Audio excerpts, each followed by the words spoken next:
Fala, galera! Estou muito feliz de estar aqui com vocês ao vivo no Gran Cursos Online. Vamos continuar nossa maratona de anatomia e fisiologia. Esse curso está muito interessante, muitos estudos, muita preparação para que você tenha aí o material selecionado, maravilhoso, para a prova de concurso e para a base do seu conhecimento.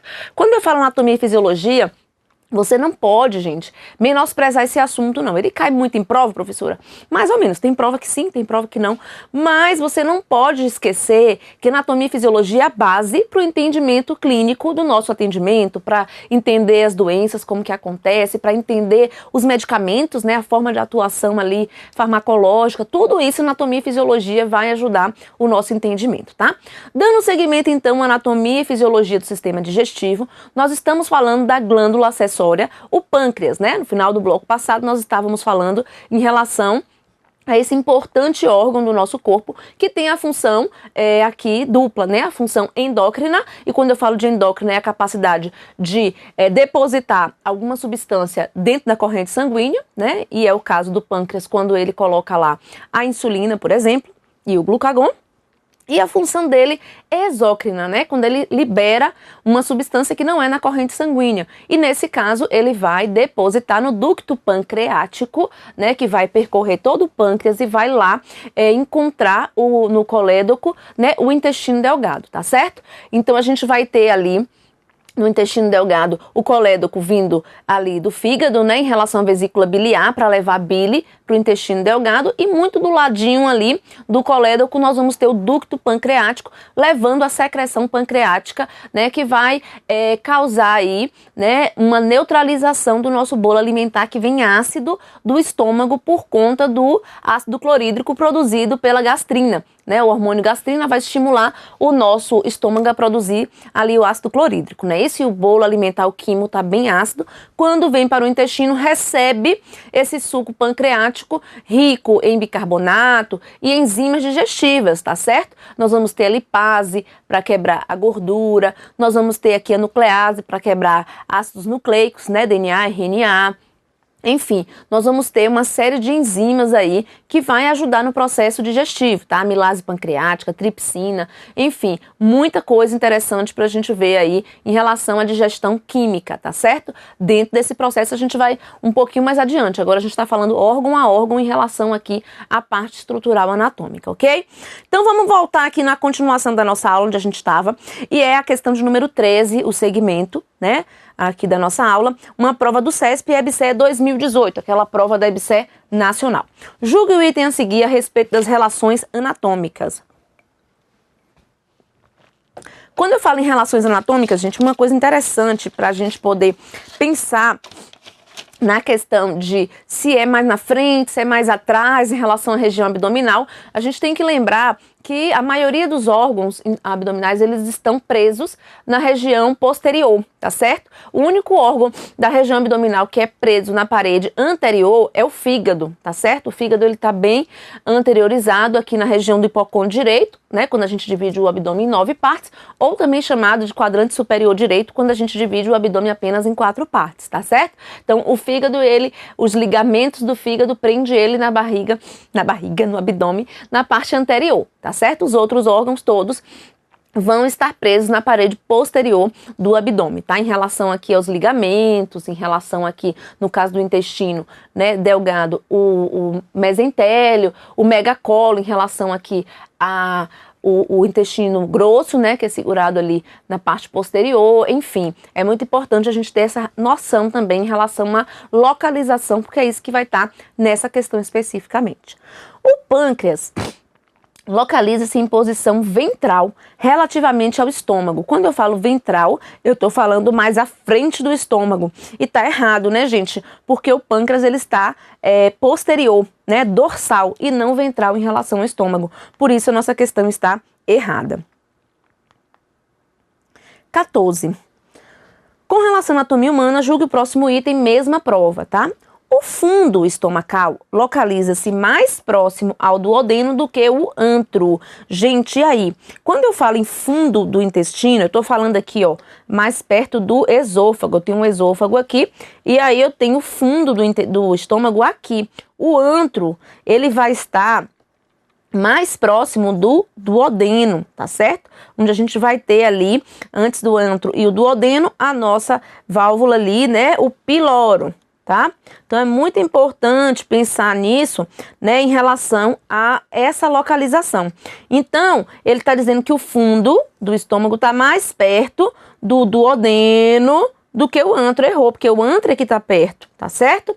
É claro que eu trouxe uma imagem bonitinha para você aqui, porque essa minha aqui fica difícil, né? Olha aqui comigo. Eu tenho aqui o fundo do estômago, certo? Tenho aqui o esôfago, a cárdia. Essas duas válvulas, gente, aqui, ó, cárdia aqui e piloro aqui, essa parte é muito importante, porque tem muitas questões que tentam confundir a localização dessas duas válvulas. Sabe como que eu nunca esqueço isso?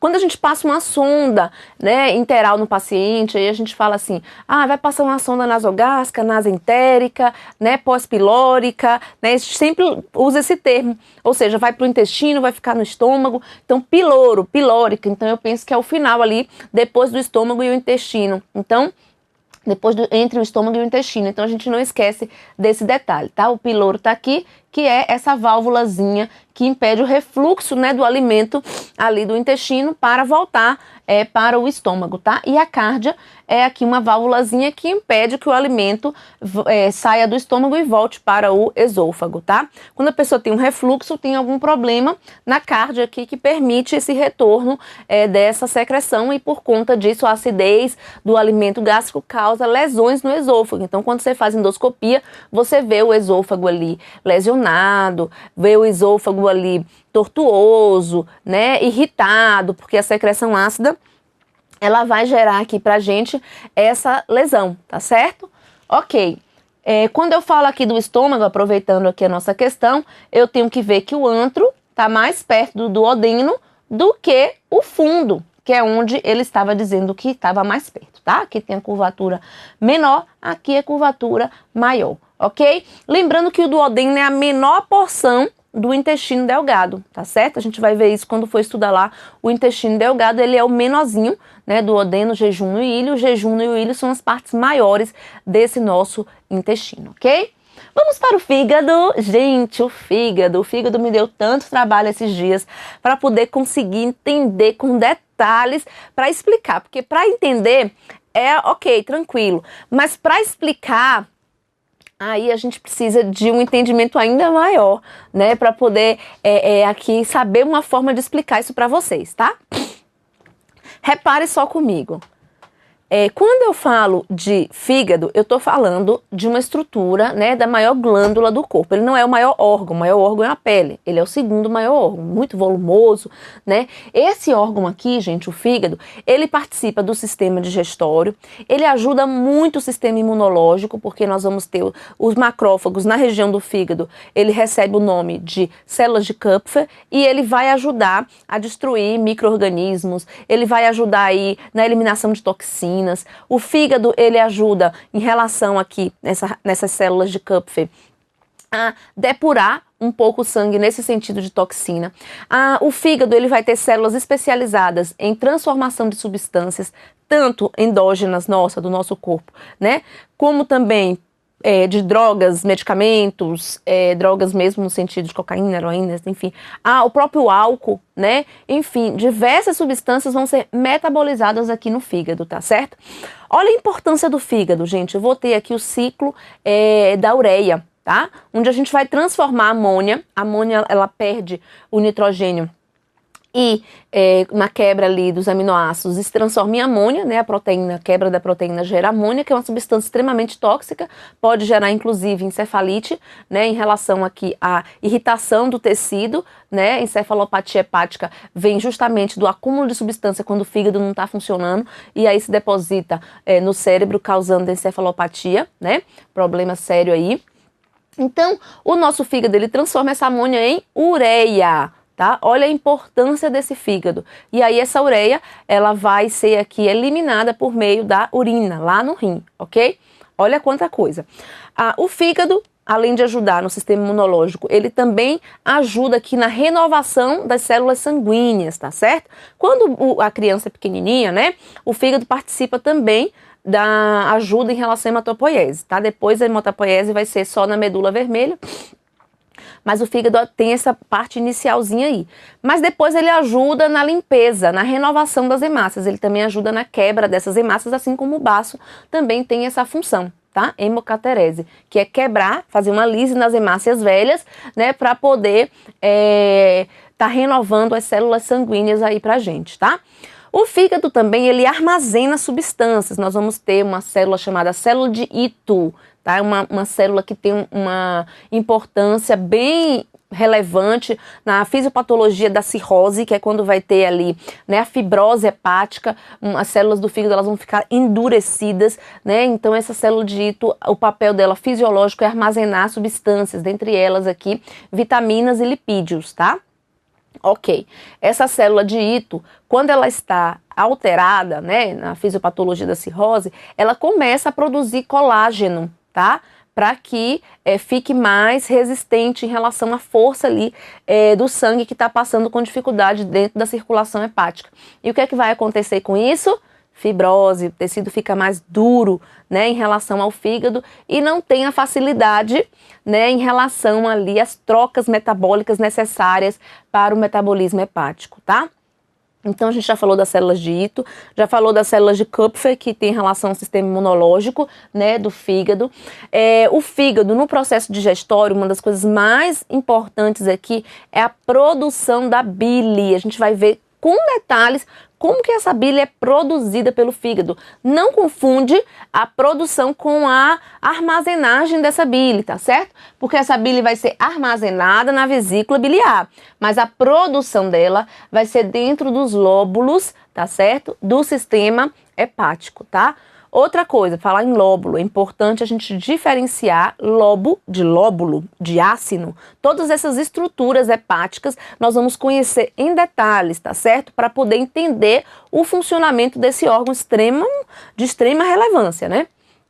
O fígado também, gente, ele vai produzir proteínas importantíssimas, como a albumina. A albumina é uma substância que você tem que dominar essa proteína, né? Porque a albumina, ela vai estar aqui fazendo a pressão oncótica dentro do vaso sanguíneo, tá certo? Ela tem o poder de se ligar a várias moléculas de água e manter o plasma sanguíneo dentro do vaso sanguíneo, tá certo? Então a albumina vai ser produzida aqui no fígado, assim também como as globulinas, tá? Lá que fazem parte do sistema imunológico em relação às imunoglobulinas, né, dos anticorpos. Fica ligado, olha quanta coisa importante, tá?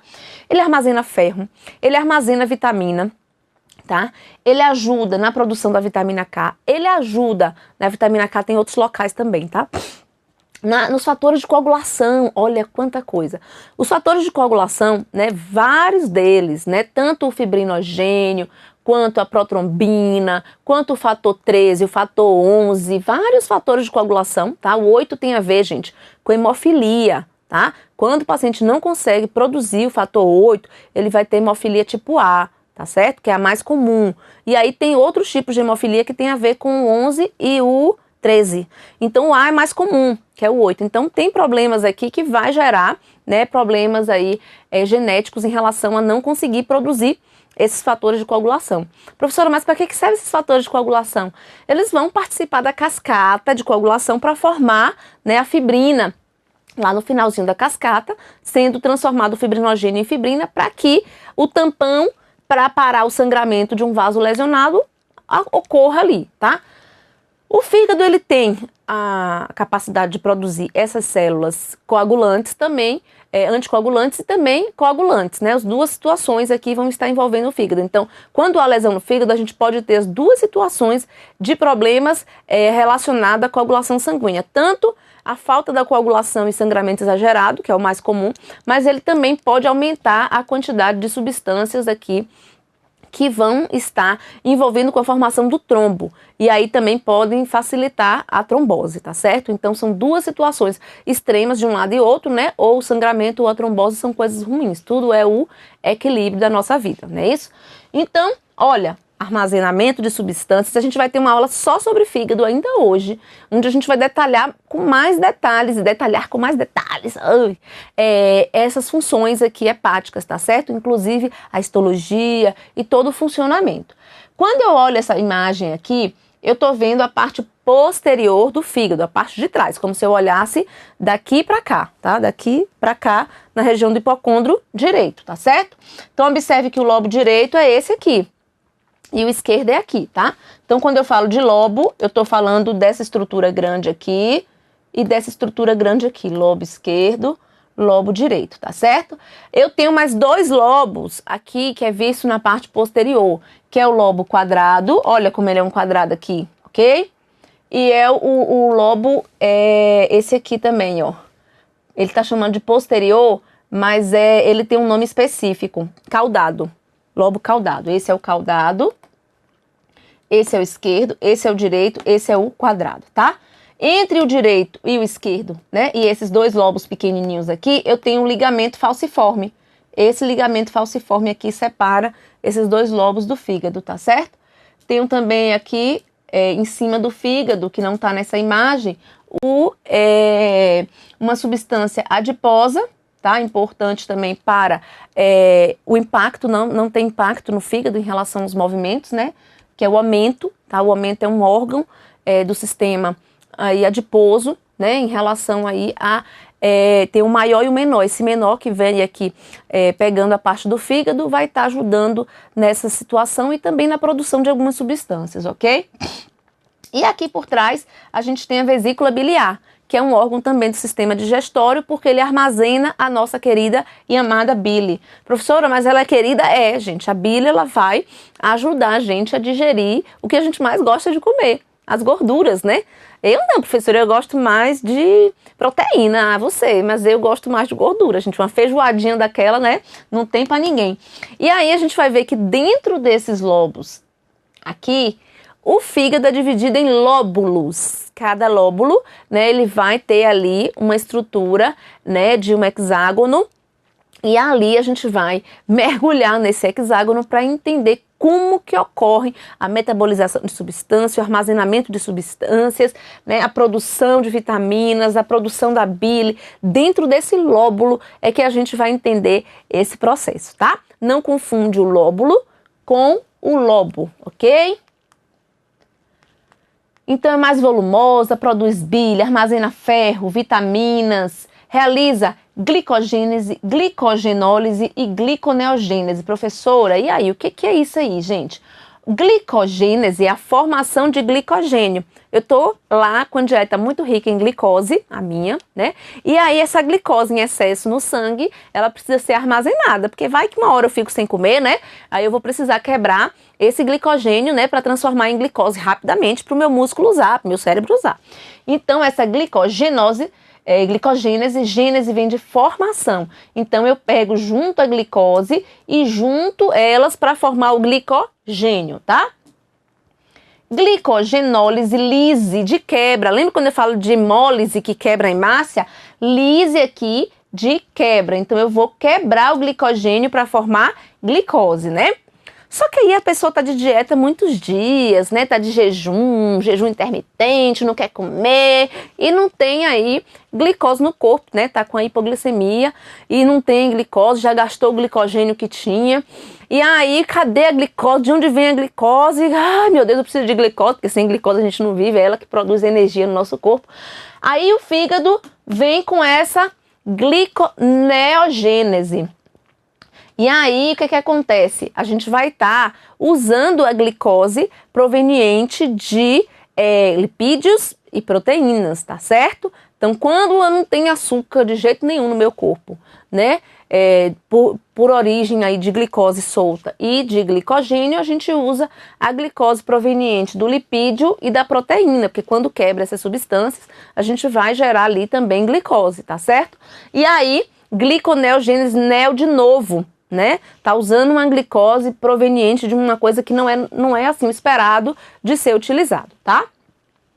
Ele também participa da metabolização de lipídios, tá? Quando eu falo em lipídios, gente, os lipídios eles vão circular no nosso corpo dentro da circulação linfática, tá certo? Lá no intestino, o que vai acontecer?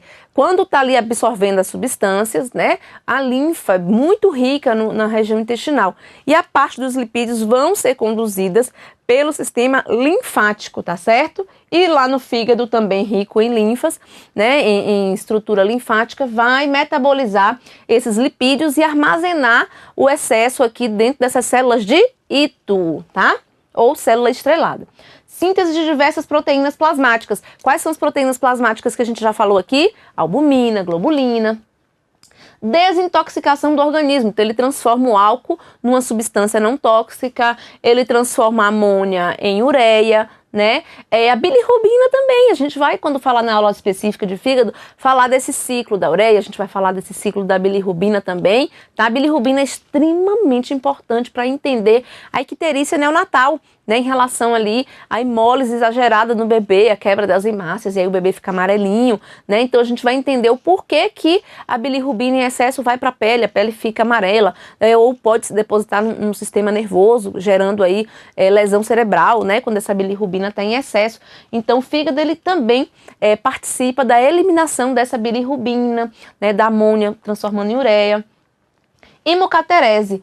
Hemácias e demais elementos figurados envelhecidos vão ser eliminados, tá? Vão ter capilares fininhos que, ao passar uma hemácia velhinha, se rompe e libera substâncias ali, né, que vão ser utilizadas para formar uma nova hemácia no processo lá da medula vermelha, tá?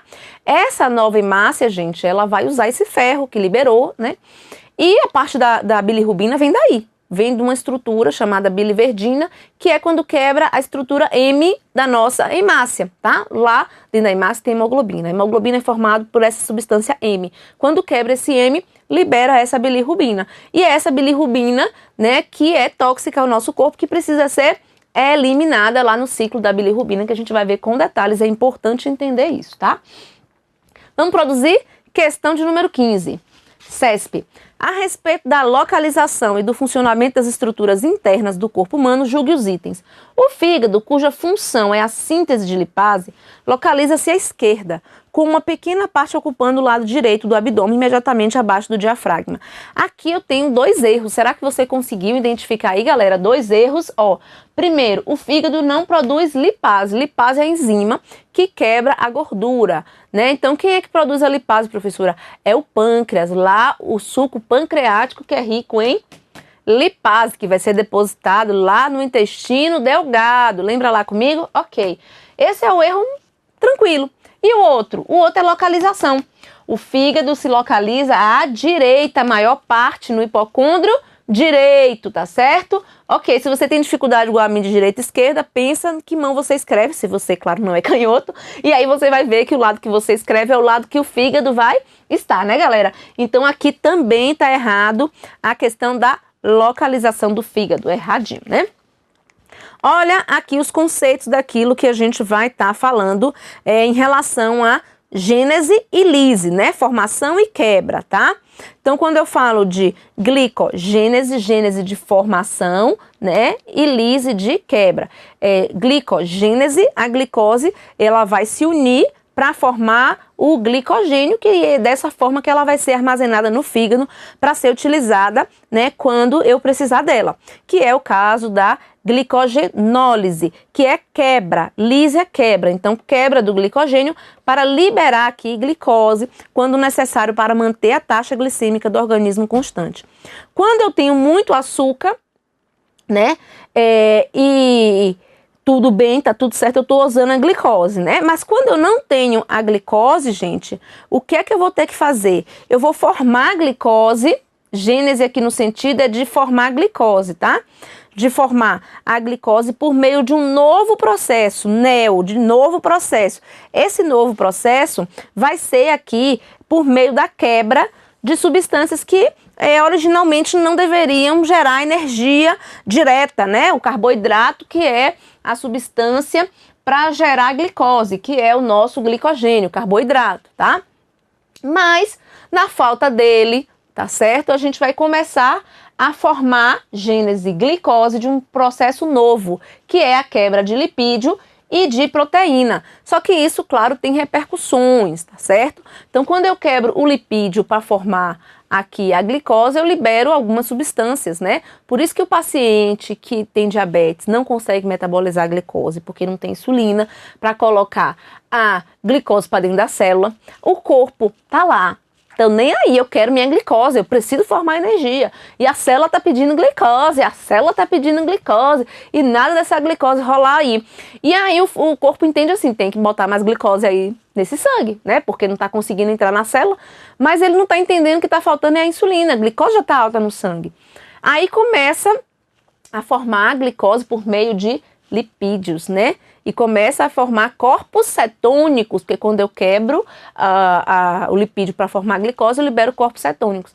E é por isso que o paciente com diabetes tem aquele hálito adocicado, né, de cetonas, porque ele está liberando esses corpos cetônicos quando ele quebra a gordura para produzir mais glicose, e a glicose está aumentando no sangue, e aí o sangue hiperosmolar, ou seja, com osmolaridade alta, começa o paciente a ter sede, vontade de beber água, começa a produzir muita urina, né, porque ela está puxando água para dentro para poder diluir aquela glicose em excesso, e a glicose não consegue para dentro da célula, é um sufoco danado, né, e o paciente começa a passar mal, porque ele desidrata, né? Porque onde está mais concentrado, puxa água por osmose, não é isso? E o sangue cheio de açúcar lá, de uma forma, tentando de alguma forma levar esse açúcar para dentro da célula e não consegue, ele vai puxando água, porque ele está muito osmolar, né? Está muito forte a osmolaridade ali. Aí puxa água de dentro das células. Aí o paciente tem uma desidratação celular, porque a gente sabe que essa água, ela circula, célula, interstício, vaso, célula, interstício, vaso. A depender dessas concentrações, né? Várias coisas influenciam aí nesse processo. Na aula de linfa a gente vai ver bem isso, tá? E aí a quebra desse lipídio vai gerar esses corpos cetônicos, vai gerar o hálito cetônico, cetoacidose diabética, né? O sangue também começa a ficar ácido e o paciente tem ali o coma, né? O problema grave se não melhorar por meio da insulina, tá certo? Ok, então glicogenólise e gliconeogênese são respostas adaptativas para combater a quebra aqui da glicemia, tá certo? Tá faltando glicose, vamos mandar aqui pela forma de quebrar o glicogênio ou, se não tiver ele, vai quebrando lipídio, vai quebrando proteína, a glicose tem que chegar. Isso é importante, várias questões de prova confundem esses terminhos aqui e aí a gente precisa entendê-los, ok?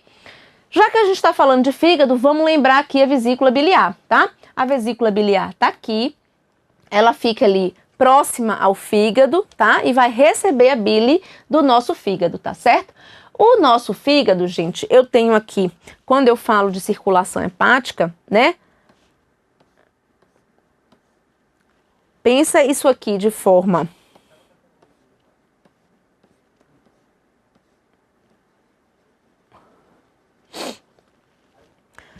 cada célula do fígado, gente, chama hepatócito, tá?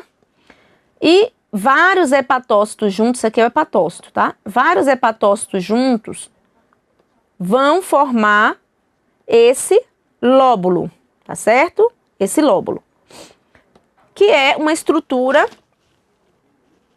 aqui, certo? Uma estrutura tridimensional, tá certo? Que é em forma de um hexágono. Então, vários hepatócitos. Isso aqui não é um hepatócito, tá certo? O hepatócito são as células, aqui é uma estrutura maior. E o fígado é formado por vários lóbulos, tá? Histologicamente. Deixa eu ver se tem uma imagem aqui, ó. Pensa que essa estrutura aqui, ó, são os hepatócitos, ok? E aqui no meio tem a veia central, ok? Então, essa veia central aqui, ó, é onde vai receber o sangue. Presta atenção porque é importante entender isso aqui. Em cada extremidade dessa portal, eu vou ter 3 estruturas. Quais são essas estruturas, professoras? Ó, professora, eu vou ter aqui um vaso biliar, tá? Ducto biliar. Eu vou ter uma estrutura arterial e eu vou ter uma estrutura venosa, tá certo? No sentido aqui de ser artéria hepática, tá? Quando eu falo em artéria hepática, eu tô levando oxigênio para os meus hepatócitos e para as minhas células de Ito e para as células de Kupfer, enfim, todas as células que estão aqui dentro agrupadas, certo? Quando eu falo em veia, porta e suas ramificações, que é cada partezinha dessa aqui, gente, vai ter uma veinha, tá?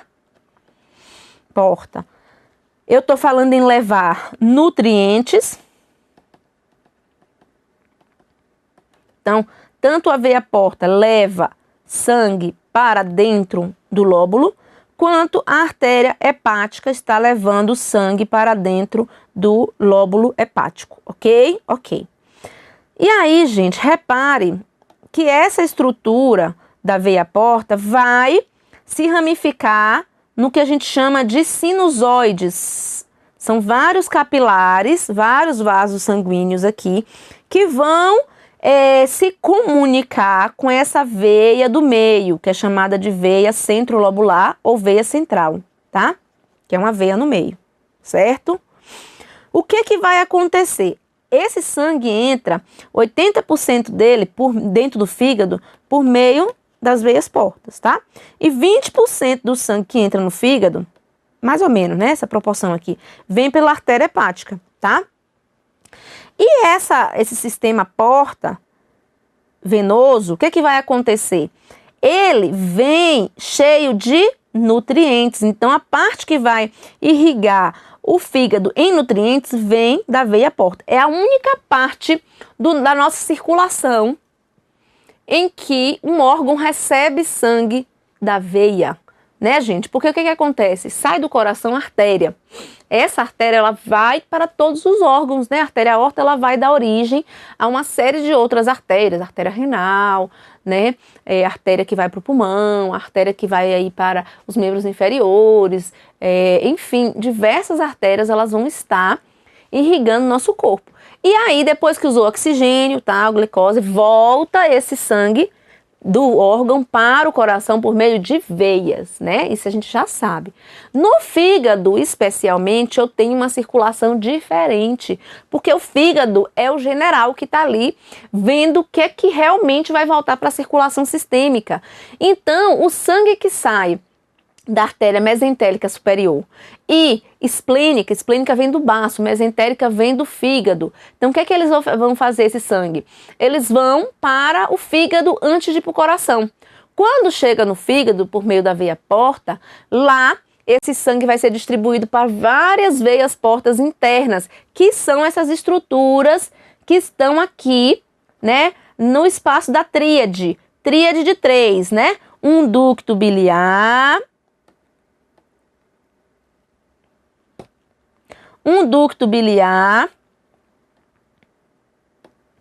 uma veia porta e uma artéria hepática. Isso aqui é a tríade, tá certo? Ok. Então, entra nesse lóbulo o sangue pela artéria hepática para levar oxigênio e pela veia porta nutrientes. Só que a veia porta, ela não leva só os nutrientes. Ela leva também um monte de toxinas, né? Porque o sangue que vem do intestino é aquele local onde a gente já digeriu o alimento.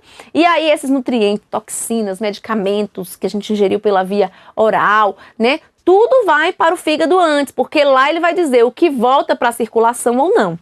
Aqui, esses vasinhos sinusoides, gente, acontece uma coisa com ele. Ele é todo assim, ó. Tem fendas, tá? E essas fendas permitem com que esse sangue saia de dentro do sinusoide e forme aqui, né, no interstício, um espaço cheio de líquidos para que possam ser absorvidos, no caso lipídios para as células de Ito, para os vasos linfáticos que estão ali também, que é onde circula o lipídio, né? Ali o sangue, o plasma vai sair para que as células que estão ali possam produzir a albumina, a globulina, pegar o ferro para armazenar, enfim, ali é onde acontecem os processos metabólicos por meio desse extravasamento do sangue. Preste atenção, gente, a depender da localização do nosso órgão, né, desses vasos sanguíneos, eu vou ter esse plasma saindo com facilidade, que é o caso do fígado, para o espaço intersticial, para que ocorram essas trocas necessariamente e obrigatoriamente para o funcionamento normal daquele órgão. Ou em alguns órgãos, esses vasos sanguíneos são aqueles que não deixam passar nada. É o caso do cérebro. Barreira hematoencefálica é isso. Os vasos sanguíneos têm junções ali nas células umas às outras, para que dentro do cérebro não absorva as substâncias tóxicas que estão dentro da corrente sanguínea, tá certo? Então tem esse impedimento no cérebro de trocas, tá certo? Diferente do fígado. O que eu quero mostrar para você é que o vaso, né, a nossa vasculatura, ela tem essas particularidades a depender de onde ela está. No caso do fígado, existem essas fendas importantes, né, entre essas células para justamente deixar o plasma sair, porque ali o objetivo é justamente melhorar aquele sangue, desintoxicar, pegar os nutrientes para formar outros nutrientes maiores, os macronutrientes, não é isso? E a partir do que essas coisas vão acontecendo aqui dentro, o sangue depois de melhorado ali, de desintoxicado, ele vai para a minha veia central. E vários lóbulos, um do lado do outro, essas veias centrais saem de dentro do lóbulo e se encontram, né? Vão se encontrar para formar a veia hepática, que é a veia que sai do fígado, levando o sangue para a veia cava inferior. E dessa forma, o sangue volta para o nosso átrio direito, né? Para que dessa vez ele vá agora para o pulmão receber oxigênio para ir para o esquerdo e para ir para o corpo de novo, tá certo? Então observe o quanto que é importante entender isso aqui. A gente vai explicar isso novamente no sistema hepático, tá? Então, observe aqui que eu tenho uma microestrutura, né, hepática, onde entra sangue pela artéria hepática, entra sangue pela veia porta, que é o único lugar do corpo onde veia leva sangue, por isso que chama porta, de abrir, de chegar, né?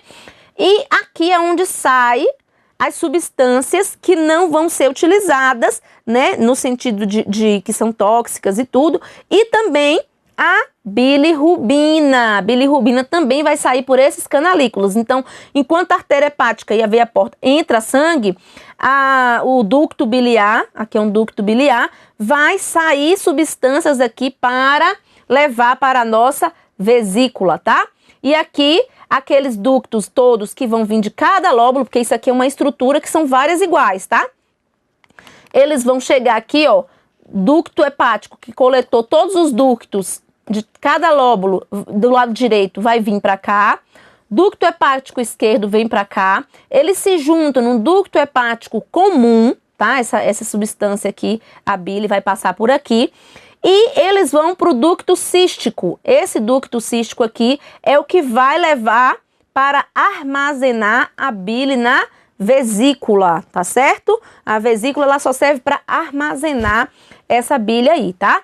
E quando tá numa quantidade suficiente, ou pode vir direto aqui, ó, o ducto colédoco, que é onde vai estar levando a bile para onde, gente? Onde é que vai deparar aqui, ó? Intestino delgado, tá certo? Aqui no intestino delgado, eu vou ter, tá certo? Uma ampola de Vater, que é hepatopancreática, essa região do intestino delgado, onde tem um esfíncter de Oddi, onde vai receber o colédoco junto com o ducto pancreático aqui, ó, para levar o suco pancreático por aqui, bile por aqui para o intestino delgado, tá certo? Então observe aqui, cada vasinho desse aqui, ó, que tá levando sangue da veia à porta, vai ser chamado de sinusoide, tá certo? E aí, entre o sinusoide, que é o vaso, e os hepatócitos, essas célulazinhas aqui são todos hepatócitos, tem esse espaço intersticial do fígado. E o espaço intersticial do fígado é chamado de Disse, espaço de Disse.